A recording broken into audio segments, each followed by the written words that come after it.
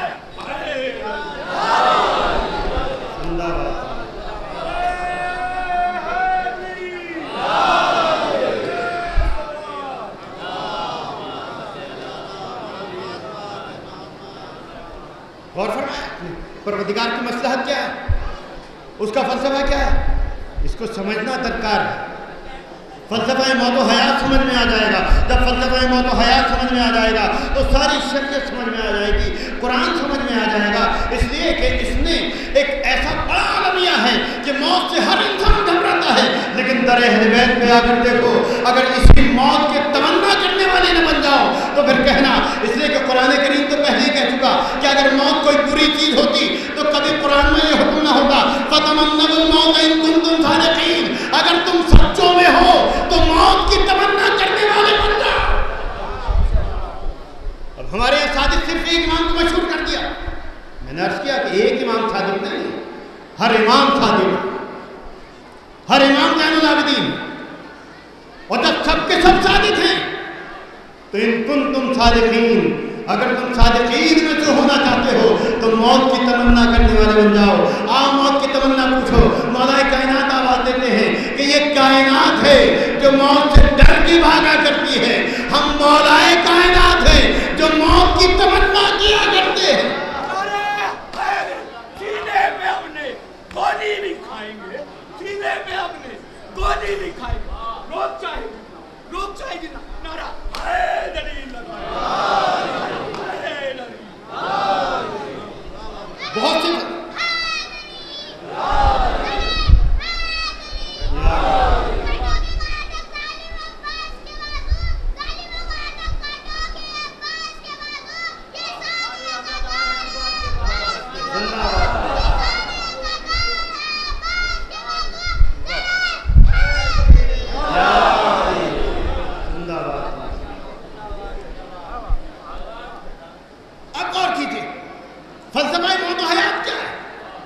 جسے دنیا نفرت کی نگاہ سے دیکھتی ہے، آئمہ معصومین سے گلے لگا کے آواز دیتے ہیں کہ ہم اس کی تمنا کرنے والے ہیں۔ مولا کائنات آواز دیتے ہیں، اے تلوارو آؤ میری گردن کو کاٹ دو، آؤ میری گردن پر آ جاؤ۔ کیوں؟ اس لیے کہ مولا تمنا کر رہے ہیں موت کی، اور جو افراد زندگی کی تمنا کرنے والے ہیں، موت سے گھبرانے والے ہیں، انہیں بتانا چاہتے بتاتے ہیں کہ حقیقت میں جو زندگی ہے یہ موت ہے اور مر جانا زندگی ہے، لیکن شرط یہ ہے کہ اگر اللہ کے راستے پر محبت آل محمد میں موت آ جائے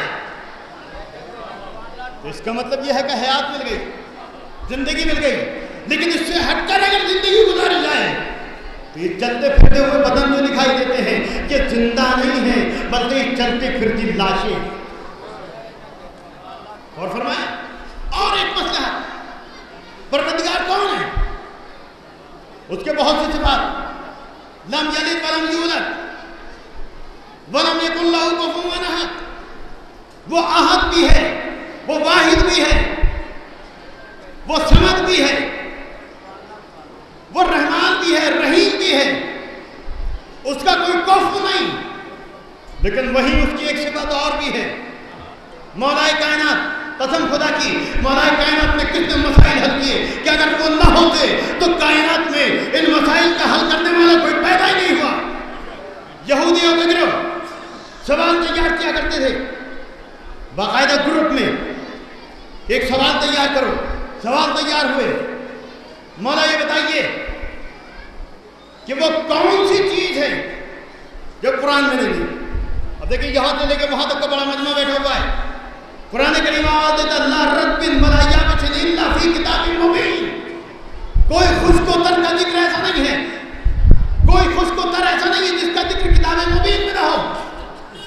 اب مجھے کوئی بتائے گا کہ ہم فلاں چیز کا ذکر قرآن میں نہیں ہے؟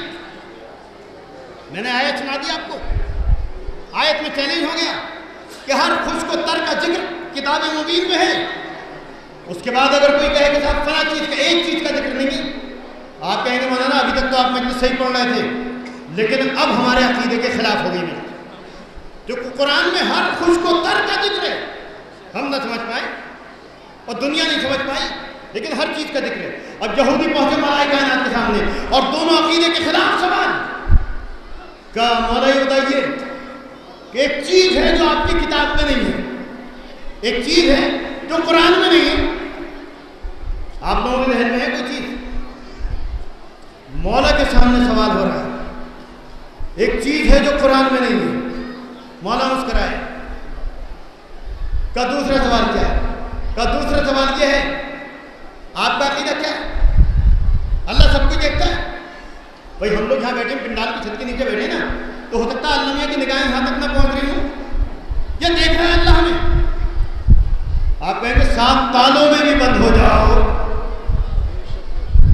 زمین کی 7 تہوں کے نیچے بھی چلے جاؤ تو اللہ تو وہاں بھی دیکھنے والا ہے۔ دیکھیں عقیدے کے خلاف سوال دونوں، اس نے کہا یہ بتائیے کہ قرآن میں وہ کون سی چیز ہے جو نہیں پائی جاتی؟ کون سا ذکر ہے جو قرآن میں نہیں ہے؟ قرآن میں ایک چیز نہیں ہے، عقیدے کے خلاف۔ مولا مسکرائے، مسئلہ حل ہو گیا۔ دوسرا سوال یہ بتائیے کہ اللہ کیا نہیں دیکھتا؟ جب میں نے پہلی بار سنا تو میں نے سوچا ہو سکتا شاید کوئی شمع برابر، کوئی ذرہ برابر، کوئی سوئی کے نوک کے برابر کوئی ذرہ ہو جسے اللہ نہ دیکھ سکتا ہو، کوئی سوئی کے نوک کے برابر کوئی ذرہ ہے دبا ہوا ہے۔ ایک ایک بچہ جو عقیدہ رکھنے والا کھڑا ہو جائے گا، نہیں ہمارا خدا وہ نہیں ہے جو کسی چیز کو نہ دیکھ سکے، وہ تو ذرے سے چھوٹی شے کو بھی جاننے والا ہے، وہ تو ذرے سے چھوٹی چیز کو بھی دیکھنے والا ہے، یہ کیسے ممکن؟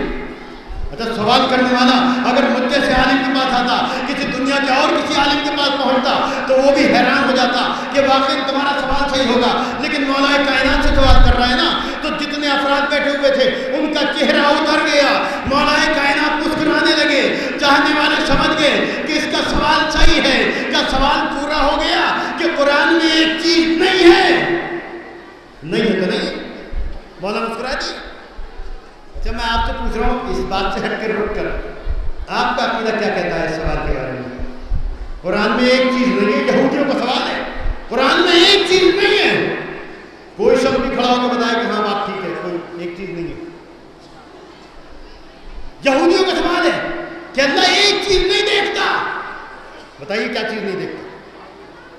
معاذ اللہ خاتم بدہن نقل کفر کفر نواشد، میں صرف نقل کر رہا ہوں، عقیدہ میرا نہیں ہے۔ آپ بتائیے کیا اللہ ایسا ہے کہ جو ایک چیز کو نہ دیکھتا ہو؟ مولا کائنات مسکرائے، مسکرانے کے بعد کہ تیرے دونوں سوال صحیح ہیں، تو نے کہا کہ قرآن میں ایک چیز نہیں ہے، تو بالکل صحیح کہتا ہے، قرآن میں سب کچھ لکھا ہے لیکن قرآن میں جھوٹ نہیں لکھا۔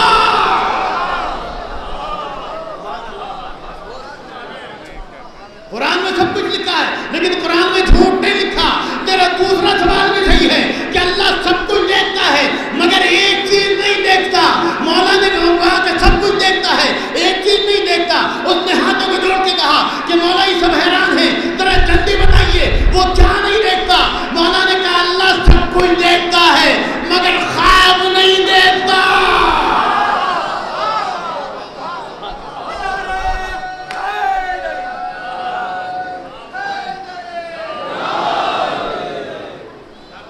خواب نہیں دیکھتا، اس لیے کہ آیت الکرسی کے شروع میں لا تأخذہ سنۃ ولا نوم، اسے نہ اونگ آتی ہے نہ نیند آتی ہے۔ جو اونگتا نہ ہو وہ خواب کیا دیکھے گا؟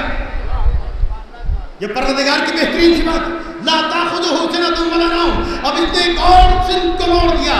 اب فلسفے کو غور کیجیے گا کہ فلسفہ موت و حیات کیا ہے۔ وہ پروردگار کہ جس کو نہ اونگ آتی ہے، جسے نہ نیند آتی ہے، جو نہ سوتا ہے نہ اونگتا ہے، ہر وقت بیدار رہتا ہے، وہ پروردگار آواز دے رہا ہے کہ اگر تمہارے سامنے اللہ کی راہ میں کسی کو قتل کر دیا جائے تو خبردار اسے مردہ نہ سمجھنا، بلکہ وہ زندہ بھی ہے اور اللہ کی طرف سے رزق بھی حاصل کرتا ہے۔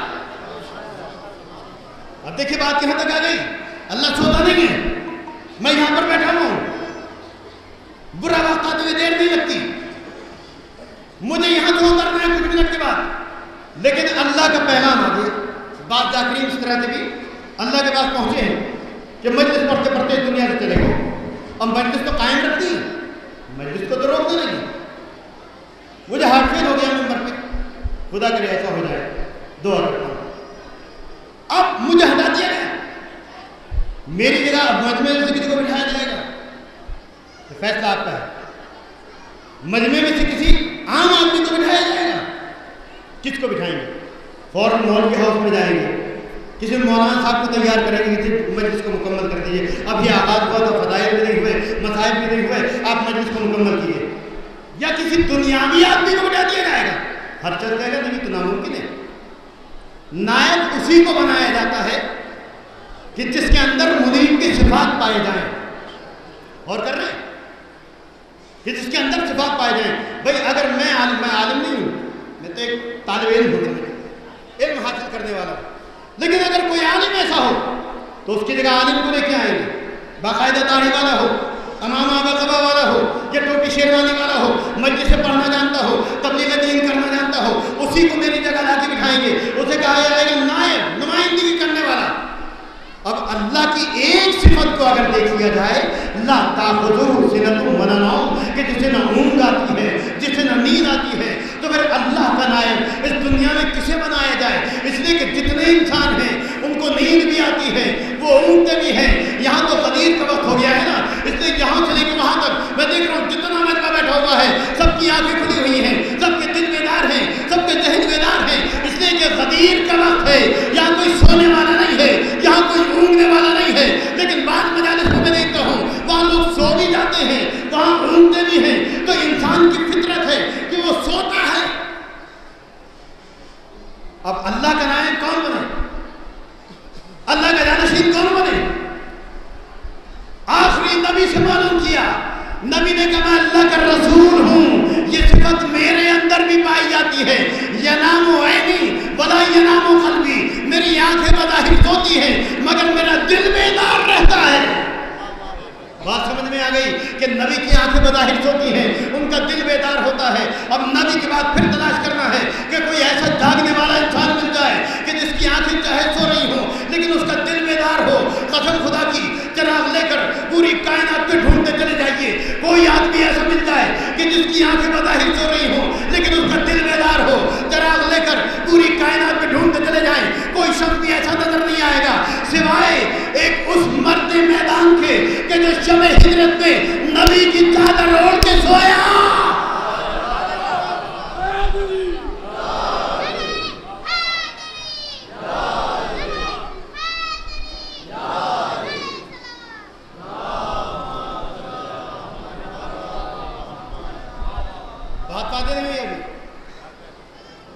آپ کہیں گے وہ تو خود سو گئے، وہ تو خود سو رہے تھے، خود مولائے کائنات کے حدیث ہے کہ آج سویا اور ایسا سویا کہ کبھی نہ سویا، آج ایسا سویا کہ کبھی نہ سویا، اور بات جاگنے والی کی ہو رہی ہے، تو مسئلہ الگ ہو گیا، الجھ جائے گا کہ آپ نے شب ہجرت کی مثال دی کہ نبی کی چادر اوڑھ کے سوئے اور ایسا سوئے، لیکن عزیزو آئیے ایک دلیل سے اپنی بات کو واضح کرتا چلوں کہ اگر مجھ جیسا انسان کسی جاگنے والے سے کہے کہ آپ سو رہے ہیں تو ہر انسان کہے گا یہ غلط ہے، لیکن اگر بفرض بحال کوئی انسان سو رہا ہو اور اس کا بیٹا پاس ہوا ہو، میں اس کے گھر گیا، میرا عزیز ہے، میں اس کے گھرانے بیٹھ گیا اور بیٹھنے کے بعد میں نے گفتگو کا آغاز کیا کہ بھائی جان آپ کیسے اچھے آدمی ہیں، کتنے ہونہار آدمی ہیں، کتنے خوش قسمت آدمی ہیں کہ آپ کا بیٹا ہائی اسکول میں فرسٹ ڈویژن پاس ہو گیا، آپ کتنے اچھے آدمی ہیں، تو بیٹھنے والے دیکھنے والے یہ کہیں گے کہ مولانا آپ کو کیا ہو گیا، ایک آدمی سو رہا ہے اور آپ اس سے گفتگو کر رہے ہیں، سونے والے کو کوئی کچھ نہیں کہے گا۔ نسیم الحسن باقری بھی کہیں گے کہ مولانا مجلس تو صحیح پڑھ رہے تھے، لیکن اب آ کے آپ کا میرے خیال سے کچھ گرمی محسوس ہونے لگی کہ جو آدمی سو رہا ہے آپ اس سے بدھائی دے رہے ہیں، اس سے باتیں کر رہے ہیں، اس کو مبارکباد دے رہے ہیں کہ آپ کا بیٹا پاس ہو گیا، آپ کتنے خوش قسمت ہیں، لیکن عزیزو اگر یہ کام میں کروں کہ کسی سونے والے سے گفتگو کروں، اس کو مبارکباد دوں، تو ہر انسان کہے گا آپ غلطی پر ہیں، آپ خطا کر رہے ہیں، آپ جرم کر رہے ہیں کہ جو آدمی بے خبر سو رہا ہے اس سے گفتگو کرنا ممکن نہیں ہے، نامناسب ہے، یہ غلطی ہے آپ کی کہ آپ سونے والے سے باتیں کر رہے ہیں۔ لیکن عزیزو اگر گفتگو کرنے والا کوئی معصوم ملک ہو جو معصوم عن الخطا کہلایا جاتا ہو، شب ہجرت ایک سرہانے کھڑا ہوا ہو، ایک بائیتی کھڑا ہوا ہو، آواز دے رہا ہو بخشن بخشن لکا یبن ابی طالب، اے ابو طالب کے نال مبارک، اگر میں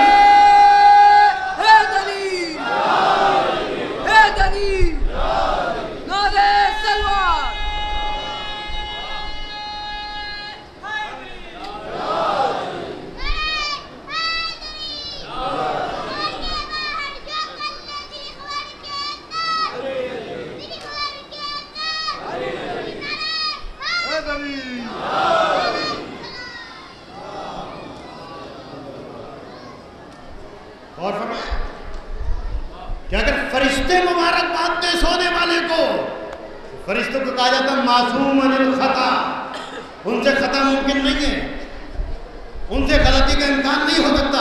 ایک سرہانے کھڑا ہوا ہے، ایک پائچی کھڑا ہوا ہے، بخن بخن لکا یبن ابی طالب، اے ابو طالب کے لال تمہیں مبارک ہو۔ بات سمجھ میں نہیں آتی، اگر میں موجود ہوتا تو جا کر آواز دیتا فرشتوں تم تو معصوم عن الخطا ہو، تم سے تو خطا ممکن نہیں ہے، جو آدمی سو رہا ہے اس کو بھلا تم مبارکباد دے رہے ہو۔ فرشتے آواز دیں گے نادان تو نے ابھی فلسفے کو سمجھا ہی نہیں، یہی تو فلسفہ اللہ سمجھانا چاہتا ہے، یہی تو فلسفہ رسول اللہ سمجھانا چاہتے ہیں کہ ان کی آنکھیں بظاہر سو رہی ہیں مگر ان کا دل بیدار،